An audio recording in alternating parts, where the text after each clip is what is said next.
All right, and we are going to be looking in our LBC music series at secular music tonight. And as we delve into this topic, it really is something that impacts Christians on really a day-to-day basis. And how Christians, how Christians interact in their society and in this world has been a question that believers really have wrestled with throughout every century. And it's come in different forms and in different ways, but as believers, you need to know how you are supposed to biblically interact in the culture and in the world in which you live. And tonight I hope that we'll be able to find some biblical principles and see what the Bible clearly states for a believer in his need as a Christian to interact in the society. And as we move through tonight, you're going to be moving through really 4 segments. And the first segment we're going to look at is the believer's need. And we're going to be checking some biblical principles that we're going to seek to find and latch a hold of to be able to ground ourselves in what the Scriptures truly teach. Then we're going to take a look at secular music today and yesterday, and specifically some of the genres of secular music that are out there. We are then going to come near the end of our time with a biblical charge and an admonition of thus saith the Lord and what the Scriptures teach for us. And then finally, we're going to ask the question of how will you respond? As you think about the believer's need, there really are 2 words that I would like for you to walk away from this time together with. And the 2 words really are going to impact what kind of music you listen to, the tone in your home of the music that you listen to, what you allow your children to listen to. It really impacts everything. And the first need that a believer has is that of discernment. Let me see if this... All right, the need for discernment. And that really is the first and the primary need for a believer, both in his home and in his life as well. And we will talk about what discernment is in just a moment, but there's also a need for believers for holiness. When what is right is discerned, then the believer needs to take the steps in that direction. If you discern something to be good, then you follow after that which is good. If you discern something to be evil, then you shun that and you go away from that. Under the believer's need, first of all, this matter of discernment. The discernment is the ability to distinguish and judge between good and evil, right and wrong, good, better, and best. Really, that is an idea of what discernment is. Discernment is the ability in your life to distinguish, that is, to separate and to judge between what is good and what is evil, what is right and what is wrong, what may be good, but what is better, and ultimately what is best. This idea of discernment is found throughout the Scriptures. In Genesis chapter 42 and verse 8, it says, "And Joseph knew," that's the word discern, "and Joseph knew his brethren, but they knew or discerned him not." The idea is that Joseph was able to distinguish, and he was able to identify who his brethren were. And yet his brethren were looking at Joseph, and because of all the Egyptian garb and where he stood and where he sat, they were not able to discern, they were not able to identify who he was. They weren't able to separate it mentally. You see in Proverbs chapter 14 and verse 15, it says, "The simple believeth every word, but the prudent man looketh well." That's our word, discern. "But the prudent man looketh well to his going." It's the idea that a fool or a simple man will simply believe everything. And you've heard that with music, possibly. You know, all music is fine. And it was kind of interesting. I read a book, and in that book, it was a very good book, basing its doctrine on the glory of God and focusing on God. I got to the chapter on music. It had said all these wonderful things and laid out all these great principles about God being our focus and the glory of God being our ultimate goal. It got to music, and it said music's amoral. It has no moral value. There's not good music, there's not bad music. It really, all that matters is the words you slap to it. And understanding that as a Christian, we understand that music, and I hope that through this series you will realize that music does have a moral base. And as believers, there is good music to discern. There is bad music, sinful music that we need to discern and distinguish. You see, the biblical uses of discernment. The word discernment is to separate mentally It's to taste. Whenever you put something that is sweet in your mouth automatically discerns. It distinguishes that taste as being sweet. You put something sour in your mouth, you can taste that in your mouth. It discerns that it's sour. It is wisdom, it's skill, which tells us that it is something that we need to develop, and it's intelligence. The exercise of discernment is vitally important in the life of a believer, and specifically, it's vitally important in regard to our music choices. As a believer, you need discernment as to be able to distinguish what is good and even what is best. Distinguish what is good and what is wrong, what is evil. You see, it says up here that it becomes a greater need when the lines of right and wrong are blurred. Really, when discernment really kicks in, and when it's really somewhat difficult to be discerning as a believer, is when those lines of right and wrong are somewhat blurred. And that's really going to be hit on the upcoming messages. When Pastor Pritt preaches through contemporary Christian music, as believers, that's where we are going to need to exercise the greatest discernment. Because what many Christians have done is they've slapped the label of Christian on top of music that sounds a whole lot more like secular music, or music that the unsaved are following after. And as Christians, as you get into contemporary Christian music, and I'm thankful I don't have to do that series, because that's tough. I mean, that's really where a lot of the lines start to blur, and you start to shake your head and say, where on earth do I stand? What am I supposed to do with all this? Because there's a lot of area in there. You've got some very conservative music. You've got some music that's way out. You've got Christian rap and Christian rock. So with all that music that is labeled Christian, you have to be very, very discerning. We can't just swallow it because it has a label of Christian attached to it. But what we're covering tonight, at least at the very beginning, is going to take very little discernment for you as a believer. If you cannot see that many of the things that I show you tonight are sinful, are antagonistic toward God, then as a Christian, you do not have discernment. We use discernment in our daily lives every single day. We use it as you're pulling out and you're pulling into the road. You use discernment as to whether you have enough time to pull your car out before the car that's coming down the road. You have to discern. You have to make a judgment call. You have to make a decision. And many of the decisions that we make and that we discern on in our daily lives are not big things, but they are important. And as a Christian, the discernment of what we're going to talk about tonight really does not take a whole lot of discernment. It really does not take a whole lot of biblical understanding to look at that and say, that's sinful and that's wrong. And the real question, though, it's not going to take a lot of discernment, but it will take holiness. And that was the second thing that we had put up there. The believer's need is for that of holiness. When you discern something to be evil, you discern and you identify something as sin, then the biblical response of a believer is to hold what is discerned to be good and keep free from what is discerned to be evil or wrong. The believer needs to, in response to discerning what is good and what is evil, that he needs to come to a point where he holds to what he discerns to be good and he forsakes what he discerns to be wrong. Holiness is the final product of the exercise of biblical discernment. And again, we're laying down the foundation of this idea of discernment and holiness so that once we get into the things that we're studying tonight, that you will be able to discern and in holiness separate yourselves from them. Under this believer's need in holiness, the biblical uses of holiness, it's used as separation. That is a separation from sin and a separation to God. Holiness is used as the term godliness, and godliness simply means to be like God, to have the qualities like God. It's also used in reference to reverence and something that is sacred. In regard to secular music, believers must set themselves apart from sin. And I'm coming to this with the understanding that there is sinful music out there.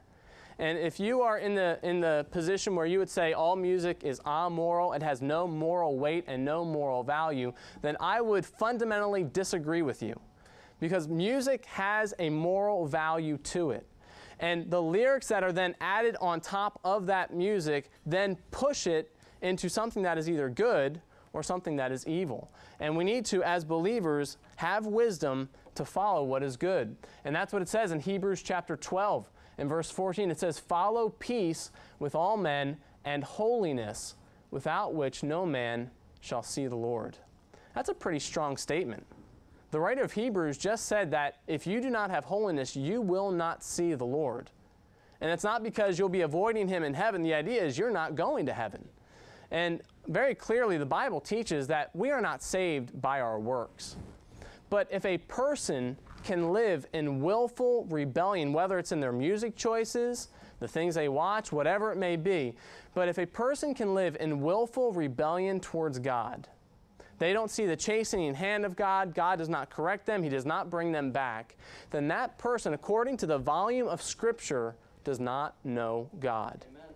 The Bible tells us that God is the one who's working in us, both to will and to do of his good pleasure. And if you're a believer in here tonight, I believe, according to the testimony of Scripture, that you want to follow God. I believe that you want God to be honored and pleased in your life. And it takes discernment to look and to see at what the world calls its music, to discern whether what the world says is right is okay, what the world offers is okay, or to discern it to be evil and to forsake it. But once you make the discernment, once you identify what is right and what is wrong, the tough part comes in when you forsake what is wrong and hold on to what is right. And that really is where the rubber meets the road, and that's really what we're talking about tonight. In the future messages with contemporary Christian music, with the lines being blurred, you need to exercise a great amount of discernment. But in reality of what we're talking about tonight, you need to exercise a great amount of holiness, a willingness to separate from sin and separate yourself unto God. In reality, with the believer's response, the question every believer should wrestle with is this. You like the climactic anticipation? How can I live in holiness before the Lord in this present generation?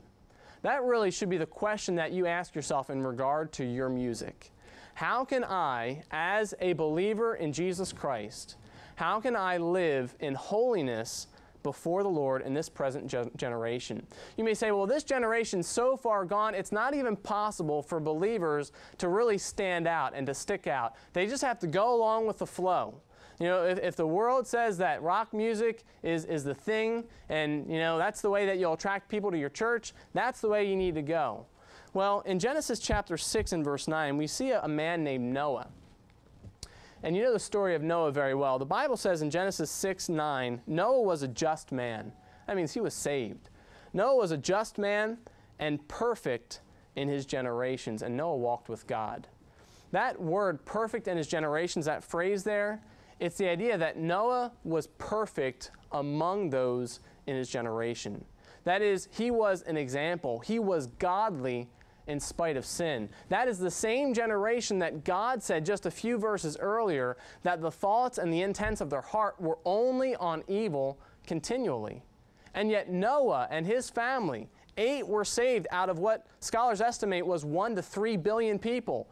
8 people were righteous. 8 went into the ark, and 8 were spared because Noah was a just man, and he was perfect even in the midst of a sinful and a wicked generation. The believer's response, as the songwriter asked, is this vile world a friend to grace to help me on to God? You know when that was penned? You see it there, in the 18th century, the 1700s. You say, it wasn't even bad back then. You know, what did they do in the 1700s? They took their buggy out and, you know, tipped cows, or what did they do in the 1700s? You know, it wasn't that bad, was it? Apparently the songwriter thought things were pretty bad. He said, is this vile world? And if you were to bring this songwriter today, sit him down in front of music television, MTV, I don't know if he'd have a word to describe that. He said, is this vile world a friend of grace? And the answer from that century, even to the century that we live in today, the answer to that is no. A person with discernment can clearly see the line is marked in the sand, and you as a believer need to make your decision. You need to decide what side of the line you are going to be on. And so in this music series that we're going to focus on exercising discernment, and holiness, specifically in genres of secular music. We will focus mainly on the genres that are available and out there today, with a slight look at the history of some of these movements. All right, the very first one, and I am not necessarily putting these in order of how bad they are, but I am putting them somewhat in the order of you should be able to discern what is right and what is wrong about these genres of secular music. All right, and you see the first set, you have heavy metal, and some of you may just look at me like, what on earth are you talking about? Heavy metal came out probably about in the 80s, getting into the 90s, and really hit its high stride around the 90s. Out of heavy metal and rock really came punk. That's a genre of music. Goth, which is gothic, emo, and screamo. I think they're brothers there. The prevalent tone, and I've done enough research that I don't want to do any more research because it's really sickening after a while, to be very frank with you. But the prevalent tone surrounding this genre is anger and demonism. And I do not say that flippantly, and I don't say that lightly. But if you were to listen just to the musical chords and notes, the raspiness of the musical instruments, the hammering of the drums, you would find that the prevalent tone, I'm not saying that it's all this way, but the prevalent tone of heavy metal, punk, goth, emo, and screamo is anger, and specifically with some of the last is demonism. And as a believer, I hope that we'll be able to see and discern what is wrong with that. I'd like to show you this. This is the band Voodoo, and their album is titled The Haitian Hate God Show. And I don't know if you can see it, but etched in the wood right there, you see the Haitian Hate God Show, and they are a goth band. The next one that we see here, this is the Fields of the Nephilim. How many of you know what the Nephilim are? Okay, the Nephilim, that's a Bible term. In Genesis chapter number 6, the sons of God saw the daughters of men that they were fair, and they took unto them wives, as many as they would, and unto them were born giants. Now, whether you believe that is the godly line of Seth marrying the ungodly line of Cain, or angels intermarrying with humans, whatever, the bottom line is there was something weird produced, and it was giants. And that word giants in Genesis 6 is the word Nephilim. Do you find that interesting? That they would name their band after a Bible term? You see, the use of Bible terminology among Gothic bands is astounding. If you really go and study this, it's really amazing how much they use Bible terms. And at first I was kind of perplexed by that. Wouldn't you think that things that are more demonic would want to stay as far away from the Bible as possible? What I believe Satan is doing is he's throwing these things back in God's face. And he's mocking God to his face, saying, God, you know, yeah, you're going to win in the end, but I'm going to do everything I can right now. I'm going to mock you to your face. And you know what? People have no clue what the Nephilim are. People who are listening to them have no idea who the Fields of the Nephilim are named after, and yet Satan is mocking God. Note the names of the following goth bands. You've got All About Eve, Balaam and the Angel, Christian Death, Daimion, which is the Greek transliteration for the word demon. It's the Greek word demon that we translate. Faith and the Muse, Fields of the Nephilim, like we had said. Frank the Baptist, Gene Loves Jezebel, The Last Days of Jesus, The Lords of the New Church, and Sisters of Mercy. Those are all goth bands that have named themselves after a Bible term in some way, shape, or form. And the realization is that the demonic activity around that genre, specifically goth, is astounding. And yet many Christians don't see anything wrong with it. Some Christians would allow that into their home, and they would allow that into their lives. The Bible is clear that we are to separate ourselves from all manner of sin. This is what really scares me. It's not the level of sin in that picture. If you note, it's a little bit hard to see. Could we go ahead and knock down this first row of lights?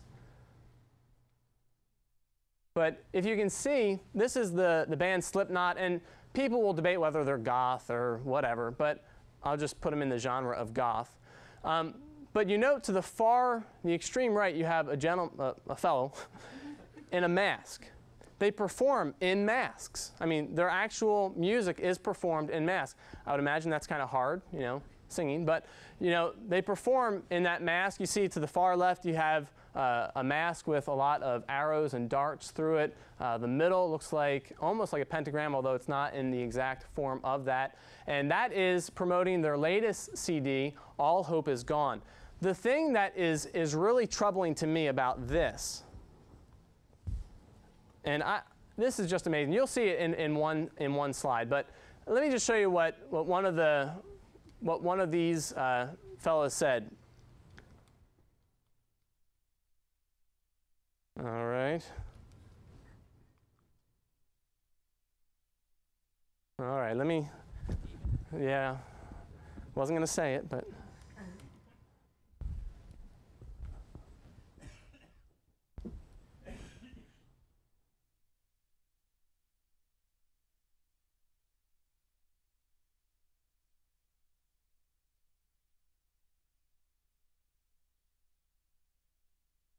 All right, let me try this one more time.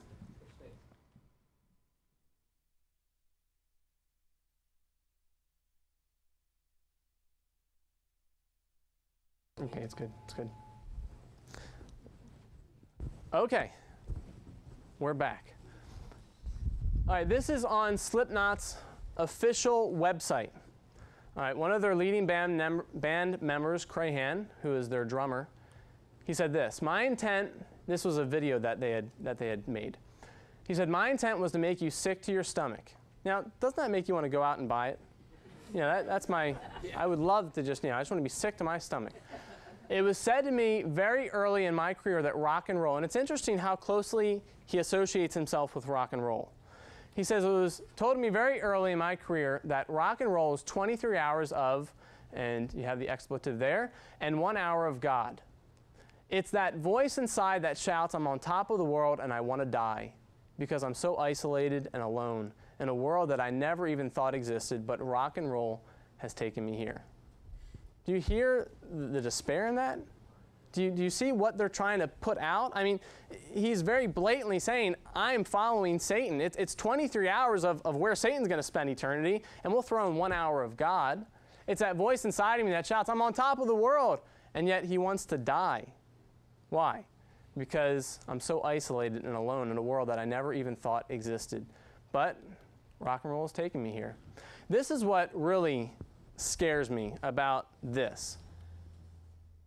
As of September 3rd, Slipknot held the #1 position in album sales on the Billboard Top 200 for their album All Hope Is Gone. That means that as of last week, that was the #1 album purchased in America.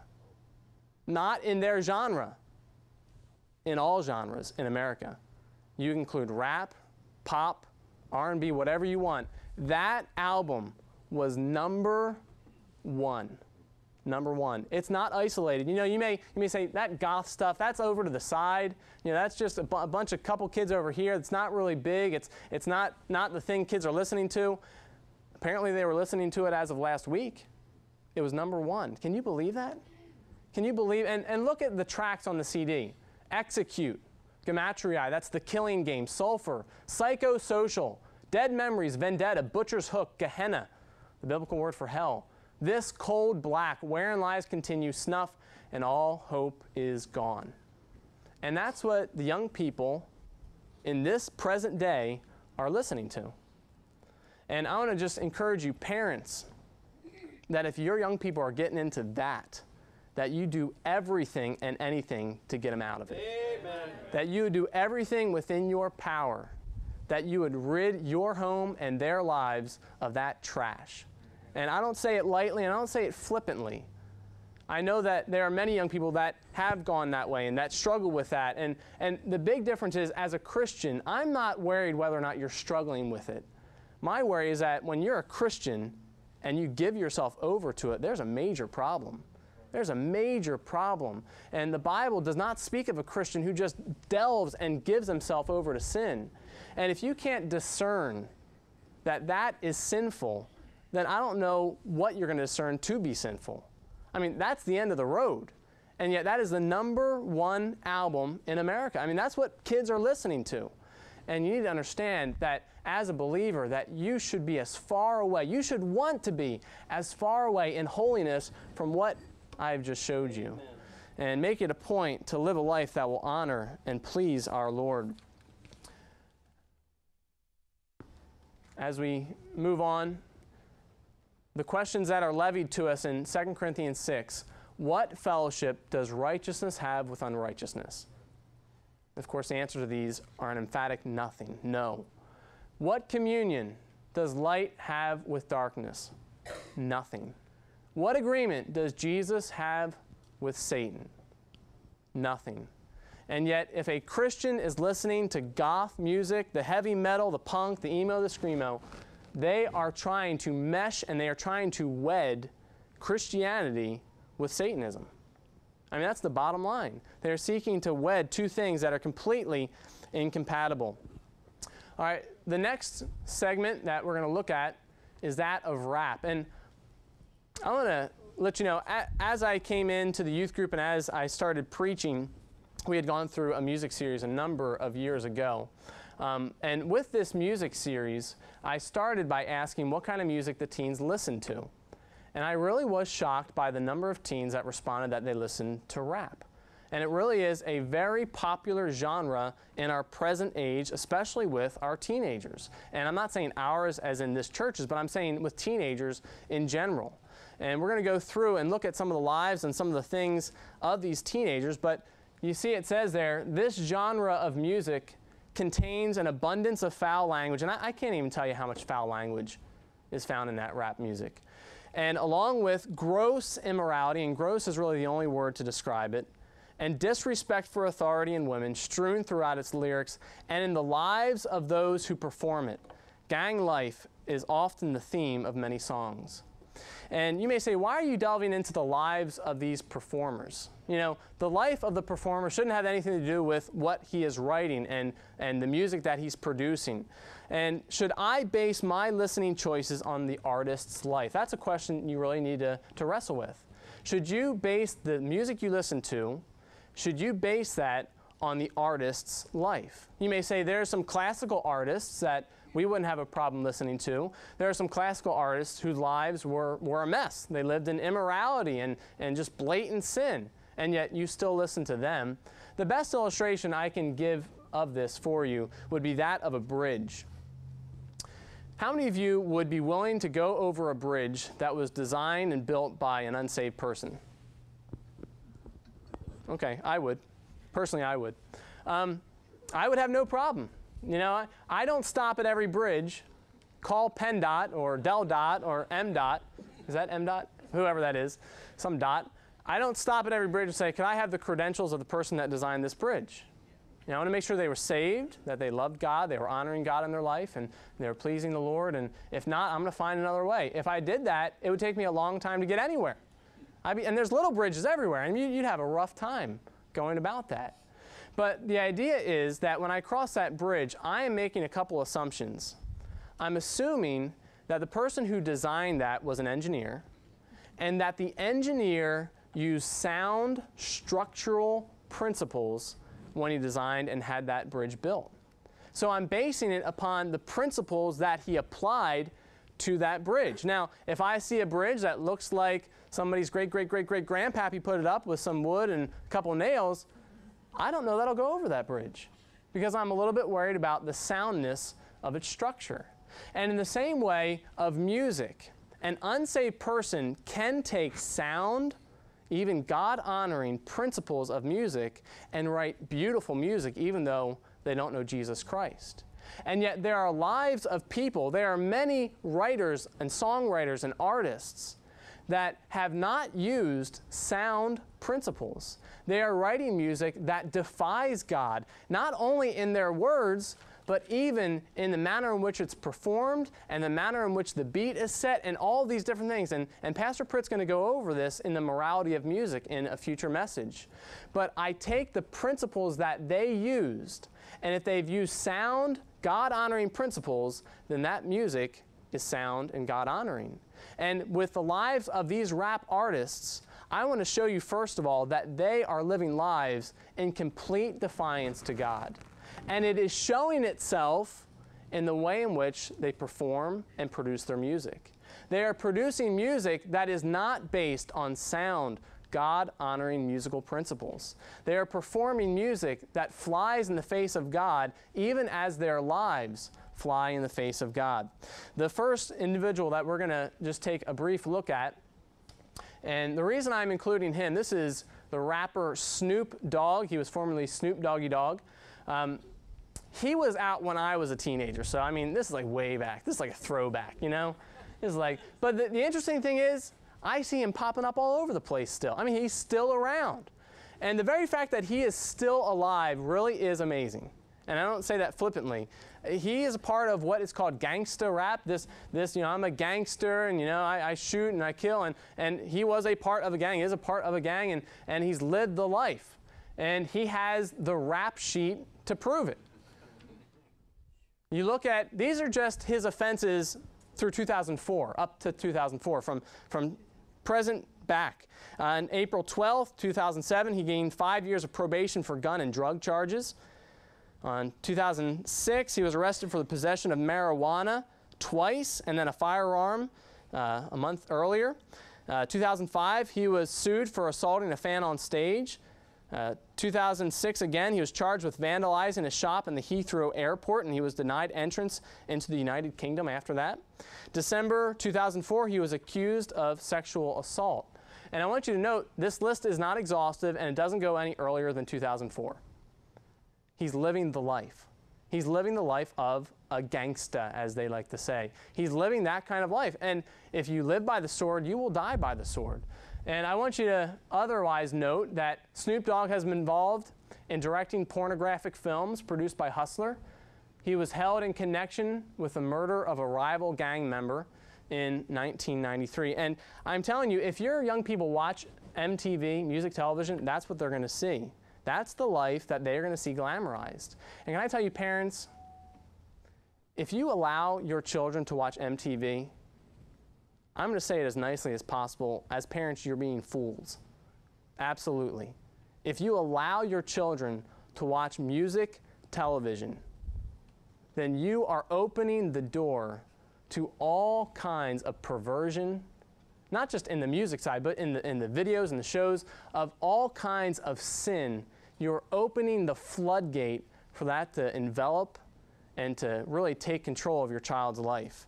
I want to encourage you that as parents that you would set the standard, that you would make the decisions in your home. And it's kind of funny to me when I see parents kind of flabbergasted, like, I can't control my child.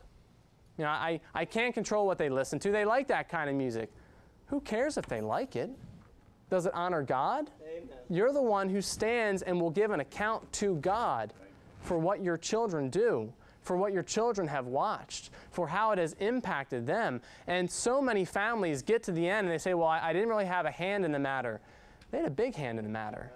You really, as a parent, you need to make the decision and make it now and stick with it, that your children will watch things that honor God, that you yourself will watch things that honor God, that you will listen to music that honors God. It doesn't help for you to say you can't listen to that wrong music when you've got wrong music over here. Right. It doesn't help when your child says, well, you know, my music is just my generation's way of expressing themselves. You're just listening to your generation's way of expressing themselves. And they have a lot of weight to that argument. Rock and roll of the 60s, we think because it's 50 years removed, it's okay now. You know, Elvis was bad back in the 50s and 60s, but, you know, now, you know, that's so long ago, it doesn't really matter. He's okay now. When did this shift happen? When did that happen? It's okay now? You know, as long as you get far enough removed from sin, you know, when it actually happened, then it's okay? That doesn't make any sense. If it was sin then, it's sin now. Right. There's no question about what we should be doing as believers. I'd like to move on to another rap artist. This is Tupac Shakur. He was noted in the Guinness Book of World Records as the highest selling hip-hop artist. So that includes the R&B and the rap, and he is the highest selling, and that picture, okay, that was not just like, you know, we want to get a picture of, that's his mugshot. Okay, and that's one of his mugshots. Okay, and with Shakur, he also has a rap sheet. He's convicted of sexual abuse, convicted of attacking a former employee. And you say, why are you bringing up his life? Because it appears in his music. Right. Because you can see all that in what he raps. He's not really singing. You can see everything that went on there in his music. And one of the greatest albums that he released was the album that he worked on while he was in prison. And he was sued in 1992 for a shooting that killed a 6-year-old boy. He was hit by a stray bullet. Although the bullet did not come from him himself, it was from his entourage, which they generally have circling around them. Tupac Shakur was shot himself 5 times in 1994. All right, so he was shot and he lived. But then he was shot again and ultimately died from his wounds in 1996. And the picture that you see here was taken 20 minutes before he was shot and ultimately died from the wounds that he received. So that picture was taken about approximately 20 minutes before he was shot in September 1996. And very clearly, these are the lives that are glamorized by the rap culture. You know why Tupac Shakur is the leading artist, selling R&B artist? Because he died, he was made a martyr, and people worship him. Now, they don't bow down to him, but they love his music. He was a martyr in their eyes, and he lived the gangster life. And he died the gangster life, the gangster death. Then said Jesus unto him, put up again thy sword into his place, speaking to Peter, for all they that take the sword shall perish with the sword. And so, young people, if you are listening to rap, you need to get rid of it. Right. It should have no place in a Christian's life and in a Christian home. All right, rock and roll. All right, now this is where, we've been talking a lot to the young people. All right, adults, you ready to? Preach it. You ready? All right, because this has been easy for the people over, 35, 40, into that range. This has been a piece of cake. Yeah, I'd never listen to goth. No, I'd never listen to that rap. That stuff's no good. All right, rock and roll is really the father figure of many of the genres present today. If rock never happened, you would not see heavy metal, you wouldn't see punk, you wouldn't see goth, you wouldn't see the rest of them. Rock from its inception, and understand this, and if you grew up in the 60s, I did not have that privilege, if you want to call it that. If you grew up in the 50s, the 60s, moving into the 70s, if you grew up in that time frame, rock from its inception, from the very beginning, has been regarded as a rebellious generation's way to express themselves. If you grew up in that time frame, would you shake your head if you agree with me? Yep. I mean, and that's not for me. That is what they have said about themselves, that we were rebels and we needed to express ourselves. How did they express themselves? In their music. And they did it very vividly. And it was very poignant in the way in which they did it. And rock and roll was really the father figure to many of the problems that we see today. And yet, because we're so far removed from it, it doesn't sound that bad. I mean, rock and roll is here to say it will never die. That doesn't sound bad, does it? I could slap some words about Jesus, and that would probably be something I could sing up here. But you know what? If that didn't happen, if that song never came along, we would have never progressed. Rock and roll was, and even to this day, has been meant for people who are living in rebellion to their parents and to authority. And it was why many years ago, and it's funny, a lot of churches, some churches still have this today, that's why blue jeans were out. Because that's what the rock stars wore. That's why in the 70s, that's why wire rim glasses, if I was caught wearing these in the 70s, I would have been a hippie. The 60s and the 70s, I would have been a hippie. And I would have been thrown out of church. I had to have those big old Coke bottles if I wanted to be spiritual, But, and we laugh at that today because we're so far removed from it, but it was real then. I'll be honest with you, back when rock and roll started and when the blue jeans and all this, they were associating themselves with something. And when you wore blue jeans, you were associating yourself. Now, is today the same true? No, it's not the same. But back then it was. When the wire rim glasses were coming out, today, I have no problem wearing these, otherwise I wouldn't wear them. But back in that day, was there a problem? Yeah, because you were making an association. And over time, that association did dissipate, but rock and roll has remained. It has remained as a generation's way to say, I'm a rebel. And of course, with rock and roll, you see Elvis although the origins of rock and roll are debated, and there's so many debates, did it come from country? Did it come from R&B? Did it come from blues? Did it actually come in through gospel? How did it exactly come in? No one really is certain on the first rock and roll CD. But although the origins of rock and roll are debated, one cannot study its catapultation into American life without studying Elvis Presley. And I want to show you what the Rolling Stone, and the Rolling Stone magazine really is the banner magazine for the rock movement. I mean, if you want to know about rock and roll and you want the most current, up-to-date news and information, you go to the Rolling Stone. But the Rolling Stone Encyclopedia of Rock and Roll says this: simply put, all right, they're laying it out for us. Simply put, Elvis Presley, all right, this is from people who love rock and roll. This is not some Christian's take on things. Simply put, Elvis Presley was the first real rock and roll star, a white Southerner singing blues laced with country and country laced with gospel. Did you know that Elvis loved to sing gospel? I mean, he loved it. He loved it. And I remember reading, and I remember seeing his biography. He actually would not allow one of his albums to be published until they stuck a gospel hymn on it. The publishers were saying, no way, we're not sticking gospel on there. Elvis said, unless you do that, you're not going to publish my music. And eventually they conceded. They stuck a gospel hymn on there. He loved gospel. He grew up in church, and that's where many of the rock stars began. They started in church. They learned the musical notes and the musical progressions in church.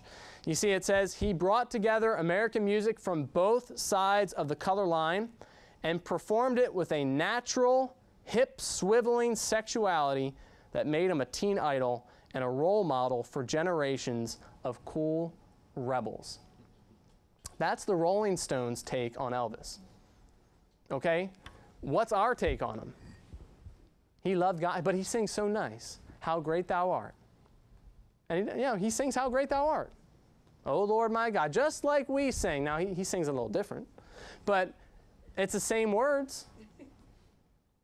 So what's wrong with it? Could it be possibly the natural hip-swiveling sexuality that made him a teen idol? And ultimately a role model for generations of cool rebels? But, you look at Elvis, and you look at what's going on today, and he's tame. But is it any less sinful? And that's the question you need to ask yourself. Is it less sinful today than it was 50 years ago? When pastors ranted and raved, turned red and then blue in the face, because they were so mad about what was happening. And even then, I mean, it was big then. Look at where it brought us now. And it's all progression. I mean, you can see this so clearly if you study music and how it's progressed and how it's evolved from its inception and really its roots in gospel and country and folk and meshing together with many African styles, just melting together and forming into rock and moving itself through. It is an amazing study, and it's not harmless. We like to think of music as harmless. We like to think of our oldies. Don't touch my oldies. They're harmless. They're not harmless. You see where they began. They were rock and roll. Even though it sounds tame today, 50 years ago, that was hardcore rock. That was hardcore rock and roll. And parents would faint when they hear their children listening to it. And with the video, I remember reading with Elvis. He went into a southern city to perform in a concert, and the law enforcement of that city told him he was not allowed to move on stage. He had to stand stiff. And his defiance was he was able to wiggle his finger. That's how he moved. That's how he got by. I'm not going to listen to them. I'm going to wiggle my finger. And, I mean, you think about it, that's where rock came from. And the origins of rock and roll, and very clearly, and this is on every single website you can visit, everything you research, rock and roll, just by the very terminology, has a sexual innuendo attached to it. By its very term, rock and roll. Rock and roll. And so it's from its very beginning. It didn't start out on a right foot. All right, let's move on to the Beatles. Oh, don't touch the Beatles. I love the Beatles. All right, the Beatles came, of course, in the 60s. And with the Beatles, there was a host of moral problems. They got into drugs and adultery, and and outwardly hostile toward Christianity. Most of you will be familiar with this statement if you were alive at the time. John Lennon was quoted in a London newspaper, the Evening Standard, as saying, "Christianity will go, it will vanish and shrink. I needn't argue with that. I'm right and it will be proved right. We're more popular than Jesus now." And you know what? He lived as if he was more popular than Jesus. He just did whatever he wanted. And you look at Lennon's later life, Yoko Ono, and even the covers to the printings of their albums. I mean, it's just straight pornography. It's wickedness. It's sin. And yet, well, it was 40 years ago. They have a nice sound. I want to hold your hand. That sounds nice. You're missing it. You're missing what is honest and what is holy before God. All right, these are the lyrics to "Lucy in the Sky with Diamonds." Okay, the funny thing that rock stars do is they couch things into their music that you can't prove means one thing, and they'll deny it till they're blue in the face that it means that, but it means that. You know what I mean? Let me show you these. Okay, "Lucy in the Sky with Diamonds." All right, and most of you may be familiar with this, but the initials LSD, that's a drug. Okay, "Lucy in the Sky with Diamonds." This is the first stanza, and it gets much weirder after that. "Picture yourself in a boat on a river with tangerine trees and marmalade skies. Somebody calls you and you answer quite slowly, a girl with kaleidoscope eyes." And they're telling me that's not an LSD trip? That's not that they just took some LSD and now they are taking the effects of it? And they'll deny it till they're blue in the face. No, it has nothing to do with that. And really, with rock and roll and many of the genres of music, what is being stated many times is couched. And you may not be able to prove that what they're saying is wrong. But when you read that, does that make any other sense than that guy's on a trip, on what would be termed as on a high? It's something that, as Christians, we should not be following. "For rebellion is as the sin of witchcraft, and stubbornness is as iniquity of idolatry."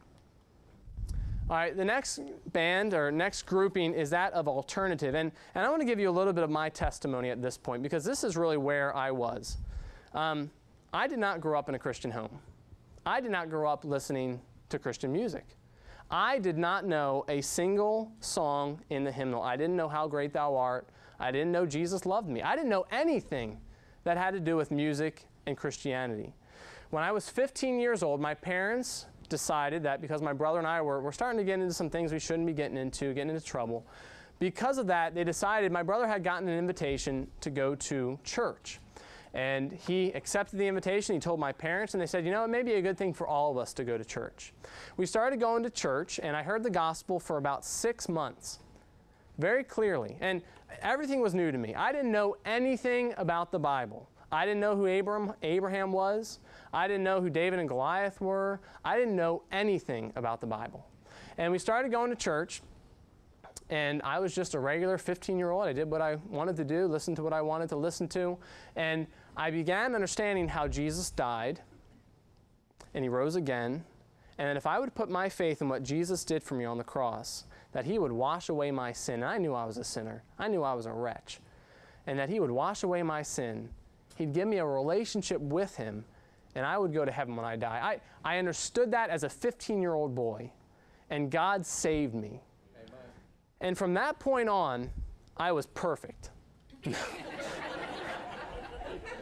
There was a lot of trash in my life. I mean, there was a lot of trash. And from that moment that I got saved, God began to work on one thing at a time. One thing at a time. And it was slow. And sometimes I'd say, why do I have to give that up? Doesn't make sense. I don't want to do that. No. And then God would continue to work on me. I'd give up one thing at a time. I came to music probably about, I was either 16 or 17 years old. God didn't get rid of my music at the very start. But at about 16 or 17 years old, Pastor Whitmer was preaching in the youth group. He was preaching about music. And I understood that if I wanted to have the relationship that God wants to have with me, that my music was standing in the way. That the music that I was listening to was trash. That it was not honoring God. It had a lot of filth in it. It was not pleasing to God. And if I wanted to take the next step as a Christian, I needed to, not it'd be a good idea, I needed to get rid of that music. And it was not a flippant decision. My brother and I made the decision at the same time. It was not an easy decision. It was a hard decision. Up to that point in my Christian life, it was probably the hardest decision I had ever made.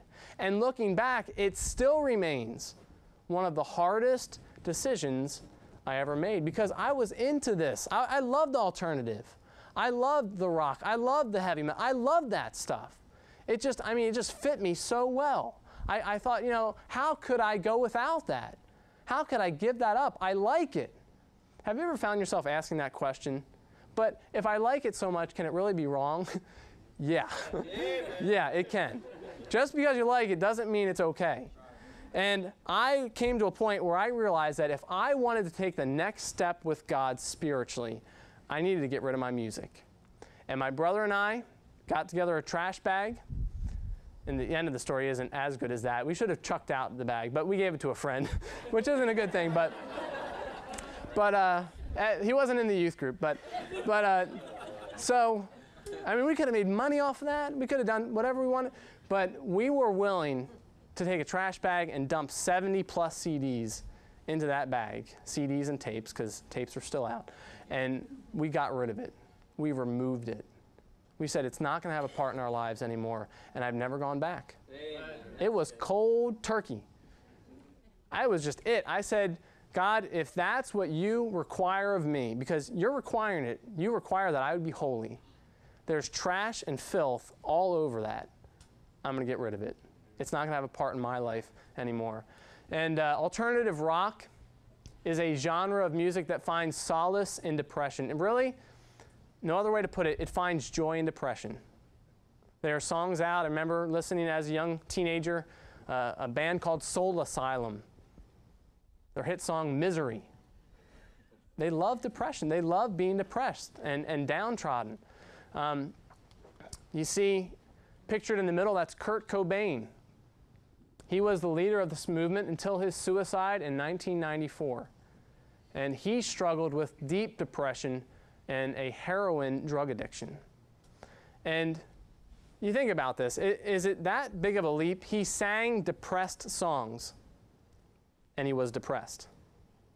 Is that hard? Is that hard to see where that came from? He sang about depressing themes, and he was a depressed person. And eventually he committed suicide. And I remember that day exceptionally well. I was a 14-year-old. I watched as they read his final letter and these different things, and it crushed me as a teenager. It really did. But that's what the music spoke of. It spoke of depression and depressed themes, and it's centered around that. Is it surprising of what came out of that? All right, pop music, that's popular music, and this really, I've been away from the music scene for a while. I'm starting to feel old. And I started listening to the top 100, not all 100 of them, thankfully, but little snippets of some of the top 100 songs on the Billboard. I couldn't believe what I heard.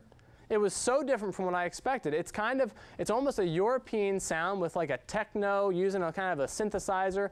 It's a strange sound. I would have never guessed that's where pop music would have headed, where it would have gone. But popular music has a sensual tone, often hidden, as well as overt sexual content. On television, if a show wants to show pornography, it has censors, but if it wants to show a scene that's immoral, they just put it on the television, right? If they want to show it, they just show little clothing and they show the scene and they see it develop, and it's right there for your eyes to see. Music does not have that advantage. And so if music wants to put forth a sensual or a sexual theme, then it has to do it in some other way. But can I tell you that they do it? That they are good at it? That they put forth that sensual tone with the background music that you hear? They put forth that sensual tone with the singing, the vocals, the way in which it's portrayed, and they do an excellent job at it. Without being able to see it with your eyes, they do an excellent job at taking something sensual and translating it through music so that you can understand it with your mind and receive it with your heart. And that's a bad thing. They are experts at it, and they do a great job at doing it. But pop music often has that sensual tone. Of course, this is, as with most things we're showing you, is disturbing. As of September 4th, the #1 pop song on the Billboard charts was Whatever You Like by T.I. I don't know if that's Texas Instruments or if that's what he's doing, but, and you know, we like to show you things, but very frankly, the lyrics in that song contain such open sexual language and descriptions, it can't be shown in this message. I would not feel good about showing what he says in his song in church. And I've already shown you a lot of things, and I felt okay about them. I don't feel good about what he says enough to show you that in church. And that's a problem. But that's pop. That was #1 last week. That was #1. That means the majority of people who are listening to what they're listening to that. And as parents, if you allow your children to have free reign on the internet to download whatever songs they like, you're opening the door to disaster. Young people, if you are following pop music, if you check out what's on the Billboard Top 100 to see what you should like this week, then you are falling down a deep and a slippery path. We need to run away and stay away as much as we can. Katy Perry's song entitled I Kissed a Girl, Pastor mentioned this a couple weeks ago. Katy Perry, Katy's song I Kissed a Girl, remained at #1 for 7 weeks in that position. All right? These are the lyrics of a young lady singing a song about kissing a girl. I'm sure you can't read those, so I'm going to go ahead and read them for you. All right? She says, "This was never the way I planned it, not my intention. I got so brave, drink in hand, lost my discretion. It's not what I'm used to, just want to try on you. I'm curious for you, caught my attention." The second stanza goes like this: "No, I don't even know your name, it doesn't matter. You're my experimental game, just human nature. It's not what good girls do, not how they should behave. My head gets so confused, hard to obey. Us girls, we're so magical, soft skin, red lips, so kissable, hard to resist, so touchable, too good to deny it, ain't no big deal, it's innocent." The chorus goes, "I kissed a girl, and I liked it. The taste of her cherry chapstick, I kissed a girl just to try it, hope my boyfriend don't mind, felt so wrong, felt so right, don't mean I'm in love tonight, I kissed a girl and I liked it. That was #1 for 7 weeks. 7 weeks, that remained on the top 100 Billboard chart, the #1 song in America. That's what the teens are listening to. That's what adults are listening to. And adults, a lot of times we push this off on the teens. If that's the stuff you're listening to, you need to get rid of it. You need to have no part with that. And that passage in 2 Corinthians is just so blatant. What communion does light have with darkness? What fellowship does Jesus have with Satan? Right. There's no fellowship there. They have nothing in common. That's right. There's no agreement there. And yet this young lady, who was the child of pastors, both her parents were pastors, so they wouldn't be in the same line as us, but this young lady feels the freedom. She started out, did you know that her first album was a contemporary Christian album? It was a Christian marketed album. It wasn't secular. You know, she made it into the mainstream now, but she started out with Christian. And now she feels the freedom to be able to talk about kissing a girl and liking it. All right. All right, country music. And can I just stop there for a second? By the way, I like to kiss my wife, but I don't tell everybody about it, except for right now. You understand what I mean? That's private. You know, I don't go around talking all about that. And so even if it's a guy singing the same song, why do I need to hear about it? That's right. I don't want to hear about it. You know, sing it to yourself. Sing it to the girl you kissed and leave it there. You know, why do we miss that? There's a disconnect with us. You know, like on television, you can watch an immoral scene, and you shouldn't, but people watch an immoral scene, but they would never allow someone just right in front of them to commit the same immorality. Why is it okay on television? That's right. That's exactly right. That doesn't make sense. We as believers need, holiness. It takes a little bit of discernment to realize that that's sin. And it takes a lot of holiness to turn away from it, to say, I'm not going to have a part in it. Okay, now we get into the country music.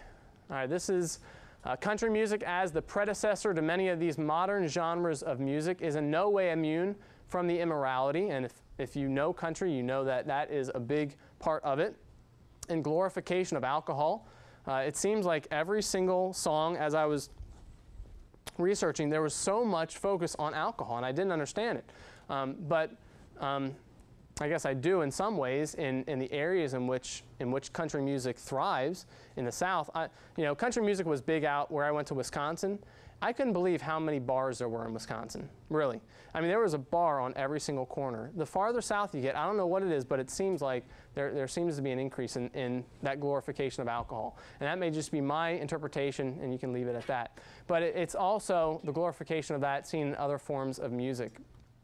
Okay, the next individual is Garth Brooks. And this was something that I had not realized, that Garth Brooks is by far the most popular country music singer and has been hailed as the greatest recording artist in the number of records sold of all time. That's of every genre. That includes the Beatles, that includes Elvis, that includes everybody. He is number one of the number of records that have been sold all time. So are people listening to him? Yeah, he's number one. He's got more records out there than anybody. So he really is a popular country singer. Whether he's part of country still or more pop music, you can debate that. But with that, his music includes foul language. And can I say this? If the music has foul language in it, you shouldn't listen to it. Amen. I mean, those are some basic things we talk to our teens about. If it has foul language in it, you shouldn't listen to it. If it has immorality, you shouldn't listen to it. If it has disrespect towards women or authority, you shouldn't listen to it. If it's angry, you shouldn't listen to it. And these are just very plain and easy and simple things for a Christian to be able to look at and say, slap it on there, it's got that, and I'm going to stay away from it. But his music includes foul language along with inappropriate themes, such as is found in the song entitled Beer Run. All right, the song entitled Beer Run by Garth Brooks. It says, I can't stop thinking what the, and then they have an expletive where they were drinking. When they made this country dry, I got a week-long thirst, and to make it worse, expletive, it's my turn to drive.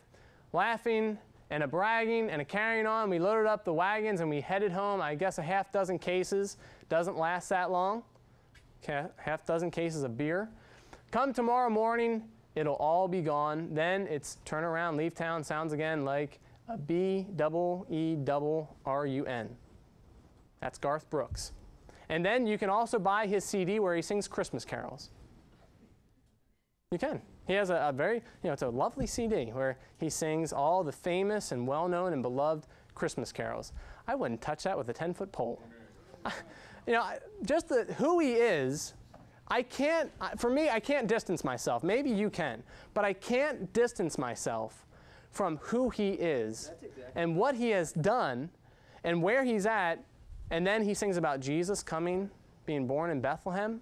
And I understand we're not only looking at the artist and, these different things. And, I'm going to do a background check in every song I ever hear from now on about the artist. And I'm not asking you to do that. But I am asking you to use discretion and holiness to stay apart from that which God hates. And again, these people have given themselves over to sin. And really, as I was studying this, my heart really does go out to them. Am I upset about what they are doing? Yes. But realize that these people have no hope. Amen. They don't know Jesus Christ as their Savior. They don't know any better. Now, are they accountable for their sin? Absolutely. Will they be judged? Will God, when he opens the book, show Garth Brooks the Beer Run lyrics? I believe he will. But it doesn't negate the fact that these are people who are lost. Right. These are people who are following Satan and what Satan has led them to follow. And we need to have pity on them, but we should not be partakers with them. We should not have a part of what they are seeking to follow. Okay, concluding thoughts, and there's a great sigh of relief by many in the crowd. As was said, music is one of the most powerful influences known to man. It's possibly becoming as addictive as the most powerful drug. I don't know, if you've ever really gotten into music, you understand that statement. Music is addictive. and it's very easily addictive. And when you fill your mind with music, there's music that I listen to as a 14-year-old that I can hear crystal clear right now. There are phrases in music that I, for no reason whatsoever, I'm just sitting there minding my own business, all of a sudden they pop into my head. And most of those phrases aren't good. And I wish I could just say, get rid of those. And I've cleansed my mind. I've put God's word in there. But your mind is like a computer. I mean, it's better than any supercomputer that we know of. Because you can recall things that happened years ago on an instant. I mean, that's better RAM. It's much better RAM than I've got in my computer. You can recall things in an instant. And when we fill our minds with trash, is it a big shock to us that trash comes to our mind? Of what we watch, specifically what we listen to? So with that being said, music is one of the most powerful influences known to man. A person who fills his mind with anger will struggle with anger.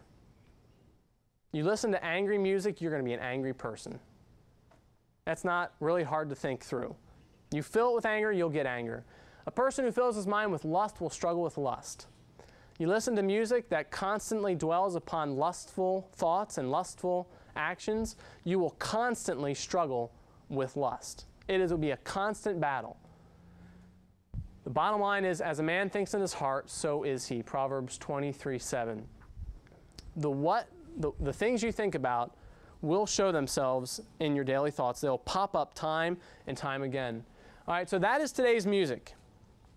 All right, so this is what we are up against. Teens, this is what you are immersed in. This is the decision that you need to make. Parents, these are the things that you need to wrestle with. And the decisions you need to make for your teens and for you yourself. Right. And adults, you need to make the same decision about the music you listen to. All too long, you say, well, I listened to it when I was a teenager. Okay. Does that make it okay for today? There are things that I listened to as a teenager I would not even come close to today. Making it a point to follow God, to live in holiness. All right, the question how I should respond, we're going to go to two passages. You can turn there if you'd like. Ephesians 5, and yes, this is closing. So Ephesians chapter number 5, verse number 3.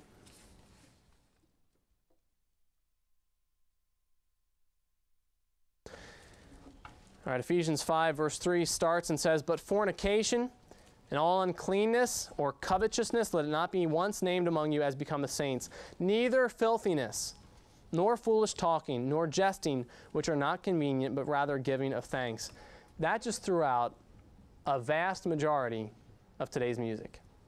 Those two verses. It threw a lot out. It says in verse 5, "For ye know that no whoremonger, nor unclean person, nor covetous man who is an idolater hath any inheritance in the kingdom of Christ and of God. Let no man deceive you with vain words, for because of these things cometh the wrath of God upon the children of disobedience. Be not ye therefore partakers with them. For ye were sometimes darkness." I can claim this verse. I was once darkness. I lived in darkness. "For ye were sometimes darkness. You were once darkness. But now are ye children of light. Children, ye are light in the Lord. Walk as children of light." It says you were once, one time, in your past, you were once darkness. But now you're not darkness. You are light. Walk, live in the light. Walk as children of light. And for some of you, it may make a conscious decision to say, I am going to discern this to be evil and this to be good. And in holiness, I will forsake the evil, and I'm going to hold on to the good. There's one more passage in Jeremiah I'd like to just turn to. Again, you probably won't be able to read it, but Jeremiah chapter number 5 and verse 21 through 26. It says this, "Hear now this, O foolish people, and without understanding, which have eyes and see not, which have ears and hear not. Fear ye not me, saith the Lord." You get what God's saying here? He's saying you can see fine, you can hear, but you're not really seeing, and you're not really understanding. He says, "Don't you fear me? Will ye not tremble at my presence, which have placed the sand for a bound of the sea by a perpetual decree that it cannot pass? And though the waves thereof toss themselves, yet they cannot prevail. Though they roar, yet they cannot pass over it. But this people hath a revolting and rebellious heart. They are revolted and gone. Neither say they in their heart, let us now fear the Lord our God, that giveth rain, both the former and the latter, in his season. He reserveth unto us the appointed weeks of the harvest. Your iniquities have turned away these things, and your sins have withholden good things from you. For among my people are found wicked men. They lay wait as he that setteth snares. They set a trap. They catch men. That's what the music industry has done. And Satan, through the music industry, has done. Make no mistake, Satan, when he was created, and there's a lot of debate about this, in Ezekiel 28 and Isaiah 14, it describes him with musical instruments. And there's nothing definitive, but in appearance, it would seem that he had something to do with music. It talks about his tabrets and his pipes, both musical instruments. And if that is the case, do you think that Satan has knowledge of music? Do you think that Satan has knowledge of how to catch men with music? I believe he does. And what God says in this passage is, listen, I have made the bound of the sea. Do you think it took some power for him to make the bound of the sea? Telling those waves, you're not going to cross. When we were in Puerto Rico, it was so exciting just to see the waves lap up against the sand. But you know what? It never crossed. It rose and then it fell. It rose and it fell. We were there for 10 days. We never got flooded. We never were drowned. And God has made that. He is powerful. He is all-powerful. And he says, don't you want to fear me? Will you not fear me? How can you not fear me? And yet it says that the people are revolted and gone. They have a revolting and a rebellious heart. How should I respond? This is the positive side. On the positive side of Proverbs 23:7, as a man thinks in his heart, so is he. I used that negatively just a couple slides earlier. You think on angry music, and there's angry music out there. You think on angry music, you become angry. You listen to music that's depressing, you get depressed. If you think on music that is disrespectful, you'll show disrespect. But on the positive side, as a man thinks in his heart, so is he. As you give your mind to music that honors God, you begin dwelling on themes such as peace, joy, faith, and hope. Amen. I'll tell you what, I would never trade that for the music I listened to before. That made me angry and depressed, downtrodden, hating life, hating everything. I would never trade the joy, the faith, the hope, and the peace that God gives. In turn, you dwell on things that produce that. You dwell on peace and joy and faith and hope, music that uplifts your spirit and uplifts and exalts God. In turn, you live a life filled with peace, joy, faith, and hope. What you think about is what you will produce. What you give yourself to think on is what you will be and what you will turn out to be. So with our LBC Music series, the question at the end is, which path will you choose? You make the decision. You have to exercise your discernment and allow the Spirit of God who resides in you to instruct you in the way of truth. And to be very frank with you, some of you may need to make some extremely hard decisions. When I gave up my rock and alternative and all that music, it was an extremely hard decision. But I am so thankful I made the decision. I would never turn back because God has filled my life with music that pleases Him and that honors Him. And I know this doesn't answer all the questions of, well, is this performer okay? I may have not hit your performer. I'm sorry, I didn't have time. I took too long anyway, but I don't have time to hit every performer and really do the research on who you like and what you listen to. But the constant question is, am I going to exercise discernment, biblical discernment? Will I allow things that are filled with covetousness and immorality and foul language and those things to rule my life, or am I going to follow holiness without which no man shall see the Lord? If you need to make that decision tonight, I want to encourage you. It's a hard decision to get rid of music that you love, but it's the right decision. It's a decision that will honor Christ. Let's pray.